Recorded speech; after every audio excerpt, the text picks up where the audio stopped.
Hi friends, ನಮಸ್ಕಾರ. ಮತ್ತೊಮ್ಮೆ ತಮಗೆಲ್ಲ ಪುಯಾಸ್ ಕಿಚನ್ಗೆ ಸ್ವಾಗತ. ಇವತ್ತು ಸಾಂಪ್ರದಾಯಿಕ ಅಡುಗೆಗಳೆಲ್ಲ ಒಂದಾದಂಥ ಹೆಸರುಬೇಳೆ ಉಪ್ಪಿಟ್ಟು ಮಾಡೋದು ಹೇಗೆ ಅಂತ ನೋಡೋಣ. ಈ ಹೆಸರುಬೇಳೆ ಉಪ್ಪಿಟ್ಟು ತುಂಬ ಆರೋಗ್ಯಕರ, ಹಾಗೆ ಮಾಡೋದು ಕೂಡ ಅಷ್ಟೇ ತುಂಬ ಸುಲಭ. ಹಾಗಿದ್ರೆ ಮಾಡೋದು ಹೇಗೆ ನೋಡೋಣ ಬನ್ನಿ.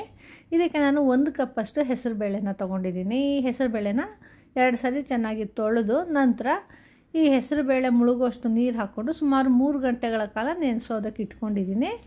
ಇದು 3 ಗಂಟೆಗಳ ಕಾಲ ನೆಂದರೆ ಅದು ಚೆನ್ನಾಗಿ ಸಾಫ್ಟ್ ಆಗಿರುತ್ತೆ. ನೋಡಿ, ಇದು 3 ಗಂಟೆಗಳ ಕಾಲ ಆಗಿದೆ, ಚೆನ್ನಾಗಿ ಹೆಸರುಬೇಳೆ ನೆಂದಿದೆ. ಈಗ ಇದರಲ್ಲಿರೋಂಥ ನೀರನ್ನೆಲ್ಲ ತಕ್ಕೊಂಡು ಈ ಹೆಸರುಬೇಳೆನ ಒಂದು ಮಿಕ್ಸಿ ಜಾರ್ಗೆ ಹಾಕ್ಕೊತಾ ಇದ್ದೀನಿ. ಹೀಗೆ ಎಲ್ಲ ಬೇಳೆನ ಹಾಕ್ಕೊಂಡು ನಂತರ ಇದಕ್ಕೆ ನಾನು ಅರ್ಧ ಕಪ್ಪಷ್ಟು ಹಸಿ ಕಾಯಿ ತುರಿ ಹಾಕ್ಕೊಂಡಿದ್ದೀನಿ. ಇಲ್ಲಿ ಕಾಯಿ ತುರಿನ ರುಬ್ಬೋದಕ್ಕಾದರೂ ಹಾಕ್ಕೋಬೋದು ಅಥವಾ ಒಗ್ಗರಣೆ ಕೂಡ ಹಾಕ್ಕೋಬೋದು. ಈ ರೀತಿ ಹಸಿ ಕಾಯಿ ತುರಿನ ರುಬ್ಬೋದಕ್ಕೆ ಹಾಕ್ಕೊಂಡ್ರೆ ಅದು ತುಂಬ ಒಳ್ಳೆ ಟೇಸ್ಟ್ ಕೊಡುತ್ತೆ. ಹಾಗೆಯೇ 1 ಟೀ ಸ್ಪೂನಷ್ಟು ಜೀರಿಗೆ ಹಾಕ್ಕೊಂಡಿದ್ದೀನಿ ಮತ್ತು 1 ಟೀ ಸ್ಪೂನಷ್ಟು ಉಪ್ಪು ಹಾಕ್ಕೊಂಡಿದ್ದೀನಿ.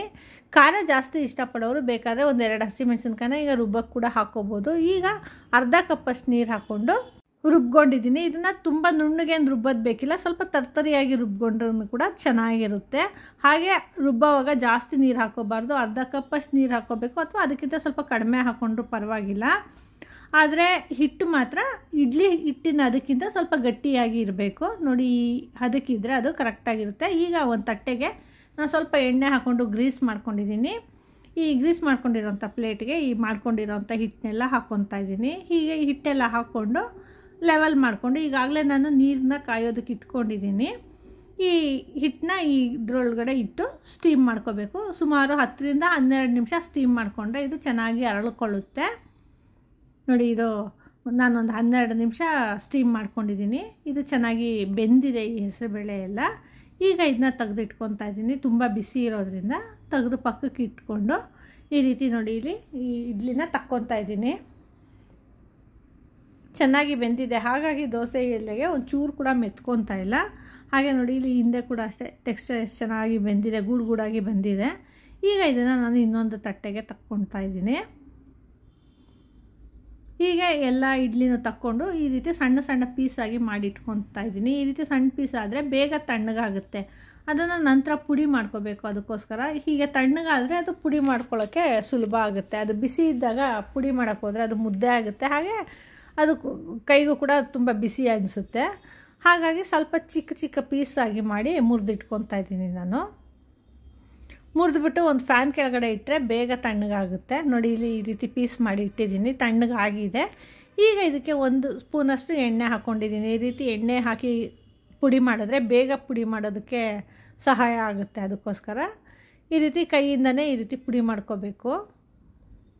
ಹಾಗಾಗಿನೇ ಈ ರುಬ್ಬುಗೊಳ್ಳುವಾಗ ಸ್ವಲ್ಪ ತರ್ತರಿಯಾಗಿ ಮತ್ತು ಸ್ವಲ್ಪ ಗಟ್ಟಿಯಾಗಿ ರುಬ್ಕೋಬೇಕು. ಆವಾಗ ಈ ರೀತಿ ಪುಡಿ ಮಾಡೋದು ಈಸಿ ಆಗುತ್ತೆ. ತುಂಬ ಜಾಸ್ತಿ ನೀರು ಹಾಕ್ಕೊಂಡು ಜಾಸ್ತಿ ತೆಳುವಾಗಿ ಮಾಡ್ಕೊಂಬಿಟ್ರೆ ಈ ರೀತಿ ಪುಡಿ ಮಾಡ್ಕೊಳ್ಳೋದಕ್ಕಾಗೋದಿಲ್ಲ. ಅದಕ್ಕೆ ಸ್ವಲ್ಪ ಗಟ್ಟಿಯಾಗಿ ರುಬ್ಕೋಬೇಕು ಅಂತ ಹೇಳಿದ್ದು ನಾನು. ಈಗ ಇದು ನೋಡಿ ಚೆನ್ನಾಗಿ ಪುಡಿ ಮಾಡ್ಕೊಂಡಿದ್ದಾಗಿದೆ. ಇದನ್ನ ಪಕ್ಕಕ್ಕೆ ಇಟ್ಕೊಂಡು ಒಗ್ಗರಣೆಗೆ ಸಿದ್ಧ ಮಾಡ್ಕೊಳ್ಳೋಣ. ಇಲ್ಲಿ ಒಗ್ಗರಣೆಗೆ ನಾನು ಒಂದು 3 ಟೇಬಲ್ ಸ್ಪೂನಷ್ಟು ಎಣ್ಣೆ ಹಾಕ್ಕೊಂಡಿದ್ದೀನಿ. ಇಲ್ಲಿ ಎಣ್ಣೆ ಮುಂದಾಗಿದ್ದರೆ ಉಪ್ಪಿಟ್ಟು ತುಂಬ ಚೆನ್ನಾಗಿರುತ್ತೆ. ಈ ಎಣ್ಣೆ ಕಾದ ನಂತರ ಇದಕ್ಕೆ 1 ಟೀ ಸ್ಪೂನಷ್ಟು ಸಾಸಿವೆ, ಹಾಗೆ 1 ಟೀ ಸ್ಪೂನಷ್ಟು ಜೀರಿಗೆ ಹಾಕ್ಕೊಂಡಿದ್ದೀನಿ. ಹಾಗೆ ಒಂದು ಅರ್ಧ ಟೀ ಸ್ಪೂನಷ್ಟು ಹಿಂಗನ್ನ ಕೂಡ ಹಾಕ್ಕೊಂಡಿದ್ದೀನಿ. ಇದೆಲ್ಲ ಸ್ವಲ್ಪ ಚಿಟ್ಗುಟ್ಟಿದ ನಂತರ 1 ಟೇಬಲ್ ಸ್ಪೂನಷ್ಟು ಕಡಲೆಬೇಳೆ, ಹಾಗೆ 1 ಟೇಬಲ್ ಸ್ಪೂನಷ್ಟು ಉದ್ದಿನಬೇಳೆ ಹಾಕ್ಕೊಂಡಿದ್ದೀನಿ. ಈ ಕಡಲೆಬೇಳೆ ಉದ್ದಿನಬೇಳೆ ಸ್ವಲ್ಪ ಹೊಂಬಣ್ಣ ಬಂದ ನಂತರ ಇದಕ್ಕೆ ನಾನೊಂದು 7-8 ಹಸಿಮೆಣಸಿನ್ಕಾಯಿನ ಕಟ್ ಮಾಡಿ ಹಾಕ್ಕೊಂಡಿದ್ದೀನಿ. ಈ ಹೆಸರುಬೇಳೆ ಉಪ್ಪಿಟ್ಟು ಸ್ವಲ್ಪ ಹುಳಿ ಮತ್ತು ಖಾರ ಮುಂದಾಗಿದ್ರೆ ತುಂಬಾ ಚೆನ್ನಾಗಿರುತ್ತೆ. ಹಾಗೆ 1-2 ಕಡ್ಡಿಯಷ್ಟು ಕರಿಬೇವು ಹಾಕ್ಕೊಂಡಿದ್ದೀನಿ. ಅದೇ ಖಾರನ ನಿಮ್ಮ ಖಾರಕ್ಕೆ ಅನುಗುಣವಾಗಿ ಹಾಕ್ಕೊಳ್ಳಿ. ಹಾಗೆ 1-2 ದಪ್ಪ ಈರುಳ್ಳಿನ ಉದ್ದಕ್ಕೆ ಕಟ್ ಮಾಡಿ ಹಾಕ್ಕೊಂಡಿದ್ದೀನಿ. ಈ ಈರುಳ್ಳಿ ಚೆನ್ನಾಗಿ ಹೊಂಬಣ್ಣ ಬರಬೇಕು, ಸ್ವಲ್ಪ ಕಲರ್ ಚೇಂಜ್ ಆಗೋ ರೀತಿ ಫ್ರೈ ಮಾಡ್ಕೋಬೇಕು. ಹೀಗೆ ಚೆನ್ನಾಗಿ ಫ್ರೈ ಮಾಡಿಕೊಂಡು ಅದು ಸ್ವಲ್ಪ ಕಲರ್ ಚೇಂಜ್ ಆದ ನಂತರ ಇದಕ್ಕೆ ನಾನು ಅರ್ಧ ಕಪ್ಪಷ್ಟು ಕಾಯಿ ತುರಿ ಹಾಕ್ಕೊಂಡು ಮಿಕ್ಸ್ ಮಾಡ್ಕೊತಾ ಇದ್ದೀನಿ. ಈಗಾಗಲೇ ರುಬ್ಬೋದಕ್ಕೆ ಕೂಡ ಅರ್ಧ ಕಪ್ ಕಾಯಿ ತುರಿ ಹಾಕ್ಕೊಂಡಿದ್ದೀನಿ. ಹಾಗೆ ಒಗ್ಗರಣೆ ಕೂಡ ಹಾಕ್ಕೊಂಡಿದ್ದೀನಿ. ಈ ರೀತಿ ಬಾಯಿಗೆ ಸಿಗೋದು ಬೇಡ ಅನ್ನೋರು ಬೇಕಾದ್ರೆ ರುಬ್ಬೋದಕ್ಕೆ ಇನ್ನೂ ಅರ್ಧ ಕಪ್ ಕೂಡ ಹಾಕ್ಕೊಂಬಿಡ್ಬೋದು, ಅಥವಾ ತಿನ್ನೋದಕ್ಕೆ ಚೆನ್ನಾಗಿರುತ್ತೆ ಅನ್ನೋದಾದರೆ ಎಲ್ಲ ಕಾಯಿ ತುರಿನೂ ಈಗಲೇ ಹಾಕ್ಕೊಂಡು ಒಗ್ಗರಣೆಗೆ ಹಾಕ್ಕೋಬೋದು. ಹೀಗೆ ಕಾಯಿ ತುರಿ ಚೆನ್ನಾಗಿ ಮಿಕ್ಸ್ ಮಾಡ್ಕೊಂಡು ನಂತರ ಇದಕ್ಕೆ ಒಂದು ಅರ್ಧ ಟೀ ಸ್ಪೂನಷ್ಟು ಅರಿಶಿನ, ಹಾಗೆ ರುಚಿಗೆ ತಕ್ಕಷ್ಟು ಉಪ್ಪು ಹಾಕ್ಕೊಂಡಿದ್ದೀನಿ. ಈಗಾಗಲೇ ಹೆಸರುಬೇಳೆ ರುಬ್ಬೋಗೊಳ್ಳುವಾಗ ಉಪ್ಪು ಹಾಕ್ಕೊಂಡಿರೋದ್ರಿಂದ ಇದಕ್ಕೆ ನೋಡಿಕೊಂಡು ಉಪ್ಪು ಹಾಕ್ಕೋಬೇಕು. ಇದನ್ನೆಲ್ಲ ಚೆನ್ನಾಗಿ ಫ್ರೈ ಮಾಡಿಕೊಂಡು ನಂತರ ಈಗಾಗಲೇ ಪುಡಿ ಮಾಡಿ ಇಟ್ಕೊಂಡಿದ್ವಲ್ಲ ಬೇಯಿಸಿರೋಂಥ ಹೆಸರುಬೇಳೆನ ಅದನ್ನು ಕೂಡ ಹಾಕ್ಕೊಂಡು ಸೇರಿಸ್ಕೊತಾ ಇದ್ದೀನಿ. ನೋಡಿ ಎಷ್ಟು ಪುಡಿಯಾಗಿ ಚೆನ್ನಾಗಿ ಪುಡಿಯಾಗಿದೆ. ಹೀಗೆ ಎಲ್ಲ ಪುಡಿನೂ ಹಾಕ್ಕೊಂಡು ನಂತರ ಇದಕ್ಕೆ ಒಂದು ಅರ್ಧ ಹೋಳಷ್ಟು ನಿಂಬೆಹಣ್ಣಿನ ರಸನ ಹಿಂಡ್ಕೊತಾ ಇದ್ದೀನಿ. ಹೀಗೆ ನಿಂಬೆಹಣ್ಣು ಹಿಂಡ್ಕೊಂಡು ನಂತರ ಇದನ್ನು ಚೆನ್ನಾಗಿ ಮಿಕ್ಸ್ ಮಾಡ್ಕೋಬೇಕು. ನೋಡಿ ಮಿಕ್ಸ್ ಮಾಡ್ತಿದ್ರೆ ಎಷ್ಟು ಕಲರ್ಫುಲ್ಲಾಗಿ ಕಾಣ್ತಾ ಇದೆ. ಹಾಗೆ ಇಲ್ಲಿ ಒಗ್ಗರಣೆಗೆ ಅರಿಶಿನ ಹಾಕ್ಕೊಂಡಿದ್ದೀವಲ್ಲ, ಬೇಕಂದರೆ ಹೆಸರುಬೇಳೆ ರುಬ್ಬವಾಗ ಕೂಡ ಅರಿಶಿನ ಹಾಕ್ಕೋಬೋದು, ಅದು ಕೂಡ ತುಂಬಾ ಚೆನ್ನಾಗಿರುತ್ತೆ. ಹೀಗೆ ಎಲ್ಲನೂ ಚೆನ್ನಾಗಿ ಮಿಕ್ಸ್ ಮಾಡಿಕೊಂಡು ನಂತರ ಇದಕ್ಕೆ ಸಣ್ಣದಾಗಿ ಕಟ್ ಮಾಡ್ಕೊಂಡಿರೋಂಥ ಕೊತ್ತಂಬರಿ ಸೊಪ್ಪು ಹಾಕ್ಕೋಬೇಕು. ನೋಡಿದ್ರೆ ಎಲ್ಲ ಚೆನ್ನಾಗಿ ಮಿಕ್ಸ್ ಮಾಡ್ಕೊಂಡಿದ್ದಾಗಿದೆ. ನೋಡೋದಕ್ಕೂ ಅಷ್ಟೇ ತುಂಬ ಕಲರ್ಫುಲ್ಲಾಗಿ ಚೆನ್ನಾಗಿ ಕಾಣ್ತಿದೆ. ಹಾಗೆ ರುಚಿ ಕೂಡ ಅಷ್ಟೇ ತುಂಬಾ ಚೆನ್ನಾಗಿರುತ್ತೆ. ರುಚಿಕರವಾದಂಥ ಹಾಗೆ ಸಾಂಪ್ರದಾಯಿಕವಾಗಿರುವಂಥ ಹೆಸರುಬೇಳೆ ಉಪ್ಪಿಟ್ಟು ತಿನ್ನೋದಕ್ಕೆ ಸಿದ್ಧ ಆಗಿದೆ. ನೋಡಿ, ನೋಡೋದಕ್ಕೆ ಈರುಳ್ಳಿ ಹಾಗೆ ಹುಳಿ ಖಾರ ಮುಂದಾಗಿದ್ರಂತೂ ಈ ಹೆಸರುಬೇಳೆ ಉಪ್ಪಿಟ್ಟು ತುಂಬಾ ಚೆನ್ನಾಗಿರುತ್ತೆ. ನೋಡಿ ತೆಗೆದು ತೋರಿಸ್ತಾ ಇದ್ದೀನಿ, ಎಷ್ಟು ಚೆನ್ನಾಗಿ ಕಾಣಿಸ್ತಾ ಇದೆ ನೋಡಿ ಉಪ್ಪಿಟ್ಟು. ಹಾಗೆ ಇದನ್ನು ಸರ್ವ್ ಮಾಡಿ ಕೂಡ ತೋರಿಸ್ತೀನಿ ಇವಾಗ. ರುಚಿಕರವಾದಂಥ ಹಾಗೆ ಆರೋಗ್ಯಕರವಾದಂಥ ಹೆಸರುಬೇಳೆ ಉಪ್ಪಿಟ್ಟು ತಿನ್ನೋದಕ್ಕೆ ಸಿದ್ಧವಾಗಿದೆ.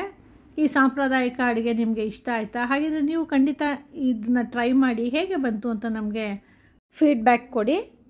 ನೀವಿನ್ನು ನಮ್ಮ ಚಾನಲ್ಗೆ ಸಬ್ಸ್ಕ್ರೈಬ್ ಮಾಡ್ಕೊಂಡಿಲ್ಲ ಅಂತಂದರೆ ಖಂಡಿತ ಸಬ್ಸ್ಕ್ರೈಬ್ ಮಾಡ್ಕೊಳ್ಳಿ. ಹಾಗೆ ಪಕ್ಕದಲ್ಲಿರುವಂಥ ಬೆಲ್ ಐಕಾನ್ನ ಕ್ಲಿಕ್ ಮಾಡಿ. ಹಾಗೆ ಇಂಥ ಇನ್ನೂ ಹೆಚ್ಚು ವೀಡಿಯೋಸ್ಗಳಿಗಾಗಿ ನಮ್ಮ ಪೂಯಾಸ್ ಕಿಚನ್ನ ಲೈಕ್ ಮಾಡಿ, ಶೇರ್ ಮಾಡಿ, ಹಾಗೆ ಸಬ್ಸ್ಕ್ರೈಬ್ ಮಾಡಿ. ಧನ್ಯವಾದಗಳು.